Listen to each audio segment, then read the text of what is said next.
Eh bien bonjour à toutes et à tous, c'est Anthony Klinger de la chaîne Acadev et aujourd'hui on se retrouve dans une nouvelle vidéo sur WordPress pour voir comment créer des plugins en PHP très facilement. Alors cette vidéo je vais la découper en plusieurs parties. D'abord on va voir comment créer un plugin simple, donc ça va être très rapide d'ailleurs. Et dans la deuxième partie on va voir comment créer du coup des options de configuration de notre plugin afin de pouvoir du coup par exemple renseigner des informations et qu'elles soient affichées derrière et utilisées dans notre plugin correctement. C'est souvent ce qui est recherché, ce qui est mal indiqué lorsqu'on regarde des vidéos. Des fois, moi je sais que quand j'apprenais ça, j'avais pas trouvé de vidéo très complète sur les plugins qui m'apprenait du coup à utiliser des options, à créer des options de configuration et les réutiliser derrière. Donc comme je l'ai dit, cette vidéo, on va la commencer tout de suite par créer un plugin très simple. Alors pour cette vidéo, vous aurez effectivement besoin d'un WordPress déjà installé, que ce soit en local ou sur votre site directement, et d'un éditeur de code. Donc là, vous voyez que moi j'utilise Visual Studio Code tout simplement parce que ça permet d'avoir une meilleure visibilité sur mon dossier WordPress. Et du coup, on va d'ailleurs commencer directement en créant notre premier plugin très simplement. Première chose à faire, vous allez dans WP Content, Plugin, et là vous allez créer un nouveau dossier et vous allez lui donner le nom que vous voulez. Nous, on va l'appeler par exemple Acadev. Dans ce dossier, vous allez créer un fichier .php qui va pouvoir avoir le nom que vous voulez, sauf index.php si possible, parce que c'est souvent ce qu'on utilise pour autre chose. Donc du coup, créez par exemple acadev.php, donc le nom de votre plugin .php directement. Voilà comment on commence une structure de plugin en WordPress PHP. Maintenant, à la même manière que quasiment tout ce qu'on veut créer dans par exemple des thèmes WordPress, on va devoir déclarer un commentaire de départ. Voilà, donc on ouvre PHP évidemment et on va ouvrir également un commentaire. Alors, dans ce commentaire, il va bien falloir faire attention à la syntaxe puisque si vous faites une erreur d'espace, par exemple, ça peut causer problème et du coup avoir des conflits avec ce que vous avez déjà sur votre WordPress. Première chose à faire, ça va être de déclarer le nom du plugin. Donc pour ça, on marque plugin name 2 points. On ne met pas d'espace entre, c'est souvent un problème qui revient ça. Et là, on va lui donner le nom. Par exemple, Acadev plugin. On va à la ligne. Cette fois-ci, on va ajouter une description. Pareil. Et là, on va marquer par exemple description du plugin Acadev. On va à la ligne. Cette fois-ci, on va donner une version. Par exemple, à 1.0, vu qu'on est en version alpha, on va dire. Un auteur, c'est-à-dire Anthony de Acadev, par exemple. Et author URI, et ça va être l'URL en fait de votre site ou de votre blog ou du plugin directement.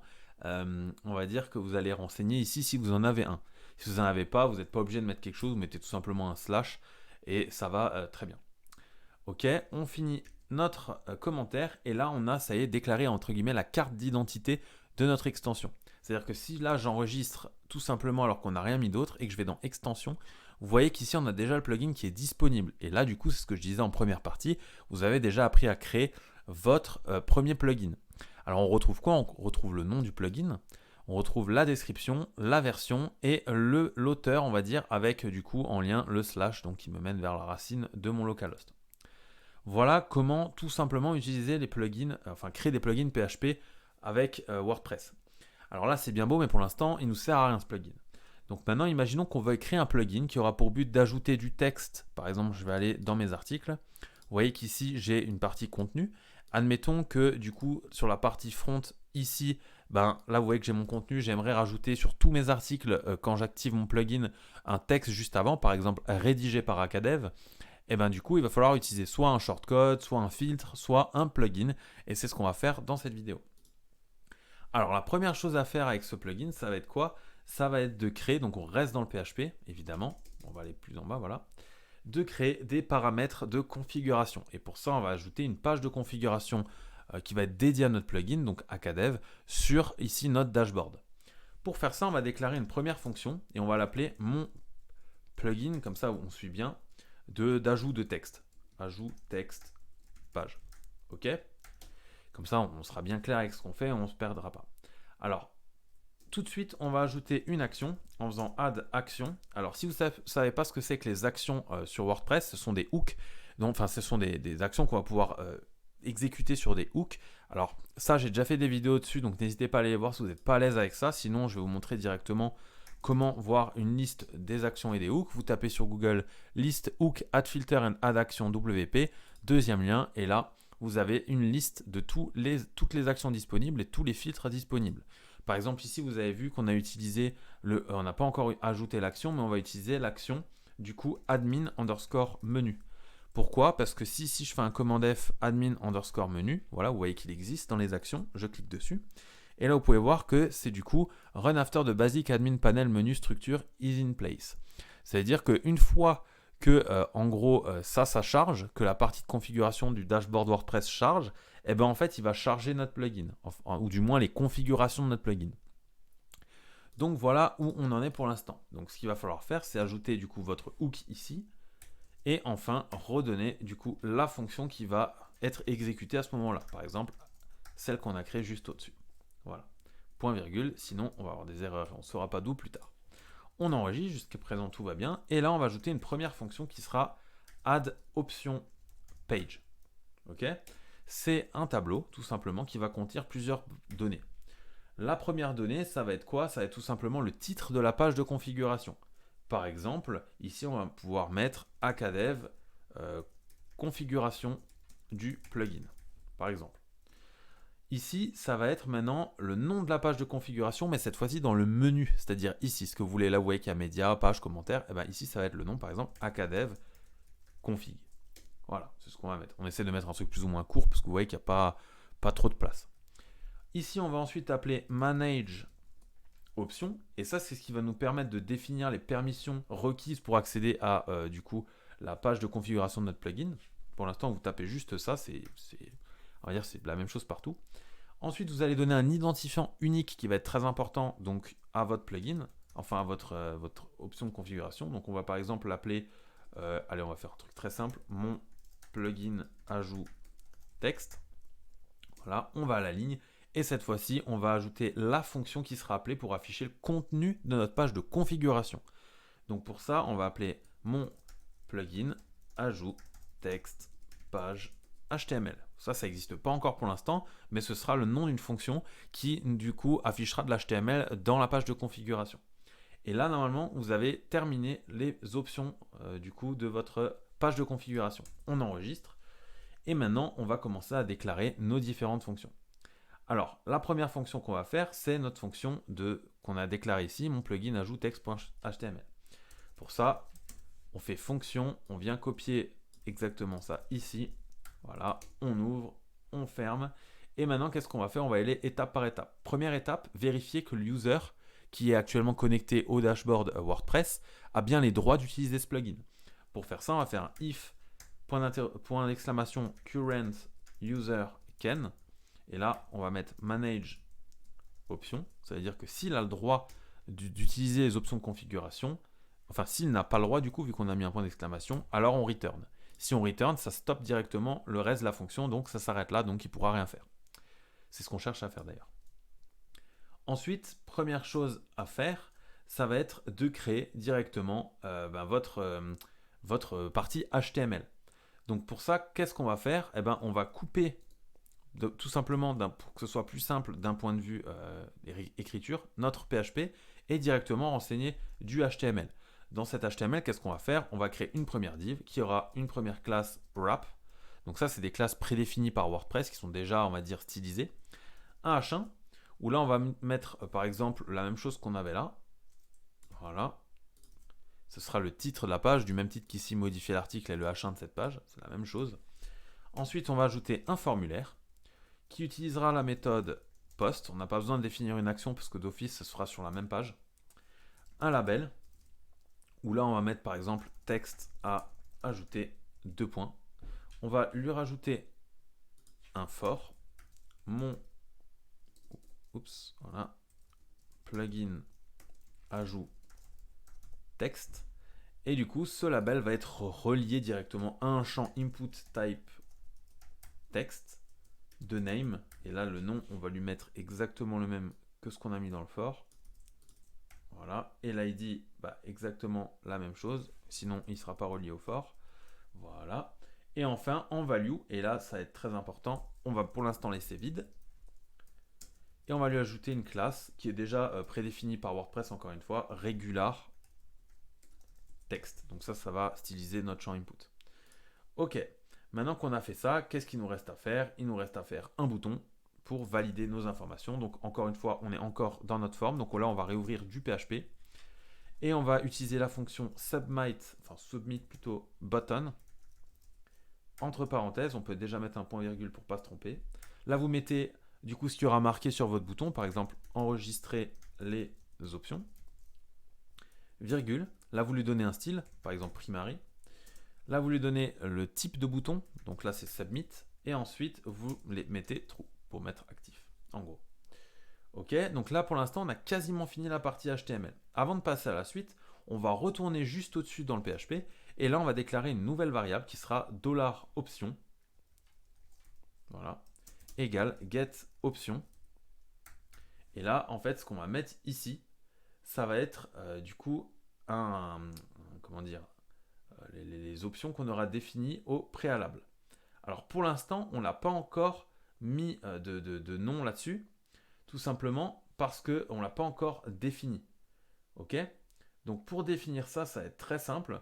Il nous suffit de créer encore juste au-dessus, donc là on va mettre un point virgule déjà pour ne pas se tromper. Voilà. On va aller juste au-dessus. Et là on va faire un if is_set $post. Et là on va mettre mon plugin ajout texte. Donc là on se souvient que c'est l'identifiant du coup qu'on avait renseigné juste au-dessus. Alors d'ailleurs si j'ai l'impression que je me gourre. Ouais. On va le mettre des traits. Non, en fait on va laisser underscore parce que c'est comme ça qu'on l'a appelé juste ici. Donc j'ai dit une connerie, ça n'a rien à voir avec cet ID là, ça a effectivement à voir avec le name qu'on a là de notre input text. Ok, donc on fait un if isEt de ce input text, c'est-à-dire que s'il est rentré et qu'il vaut quelque chose plus que vide, du coup on n'oublie pas le E évidemment, sinon ça va bugger. Et on va créer maintenant un $option qui va être égal à sanitize text field. Ça c'est pour éviter toute forme de conflit par rapport à tout ce qui est écrit dans le contenu. $post. Et là maintenant, on va mettre mon plugin ajout texte. On n'oublie pas le point virgule. Voilà. Donc là, en fait, on est juste en train de définir que $option il va être égal à ce qu'il y avait du coup dans notre champ input text. On va faire update option. C'est pour ça qu'on est là. Et là, on va déclarer du coup un nom de variable, plutôt de constante, de tableau de l'option. Et du coup, pour ça, on va l'appeler mon plugin ajout texte, et cette fois-ci option. Donc suivez bien, parce qu'il y a pas mal de choses qui se ressemblent, mais il faut bien avoir le cheminement. Et on lui affecte les options qu'on a, enfin là en l'occurrence il n'y en a qu'une, qui sont présentes là-dedans. Ok? Donc maintenant, qu'est-ce qu'il nous reste à faire? Parce que là, on a vu que c'est un if isEt post, ça veut dire que ça va être à un moment donné où on enregistre. Donc il va falloir faire un echo, où là, on va venir afficher un message pour dire que ça a bien été enregistré. Donc pour ça, on va faire un P, où on va marquer option enregistré avec succès. Voilà. Et on va lui rajouter une classe à cette div. Classe. Voilà. Et on va lui donner la classe notice et notice-success. Alors ça, encore une fois, c'est des classes prédéfinies par WordPress. Vous avez vraiment besoin de toucher. Vous n'oubliez pas le point virgule ici, sinon on va avoir encore une fois des problèmes. Et on a quasi terminé.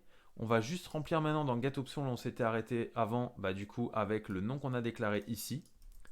Voilà. Et du coup, après, on va mettre un champ vide. Ok? Si on enregistre, là, on peut dire fini la partie configuration de notre plugin. Sauf que là, jusqu'à présent, en fait, c'est bien beau, vous allez voir, on va aller dans extension, on va activer notre plugin, et là, normalement, s'il n'y a pas d'erreur, et déjà, votre WordPress ne bug pas. On va rafraîchir notre page, et là, normalement, si vous allez aller dans réglages, ici à gauche, et vous allez trouver, du coup, akadevconfig, qui est égal à, du coup, akadevconfig juste ici. On va aller dans ces réglages de akadevconfig, et là, vous voyez qu'on a bien tout ce qu'on a créé ici, dans notre configuration. On a un H1, alors, bon, soit il n'y a pas de margin, etc., mais ça, vous pouvez très bien ajouter du style, il n'y a aucun problème. Notre texte à ajouter qui est juste ici, notre label et notre champ input, et notre bouton ici qui va être vérifié juste, donc qui est créé ici et qui va être vérifié ici. Donc si là, par exemple, je mets rédigé par akadev 2 points, voilà, et que j'enregistre les options, déjà, vous voyez que du coup, il n'est pas rappelé ici. Pourquoi? Parce qu'il nous manque une petite chose qu'on a zappé du coup avant, qui va être d'appeler du coup dans notre input une value, si elle est remplie ou non. Donc là, on va faire ouvrir PHP, on va echo, et là, on va faire esc_attr, qui va nous permettre de récupérer du coup une donnée de $option. Et du coup, si j'enregistre ça et je rafraîchis ici, vous voyez que du coup, là maintenant, on a bien notre valeur. Et si je la modifie ici, vous voyez que ça a bien été enregistré. Je vais laisser rédiger par Akadev parce qu'on n'a pas encore fini. J'enregistre les options. Et maintenant, ce qui va nous rester à faire, on va dire, c'est la fonction qui va nous permettre d'ajouter ça directement avant le contenu.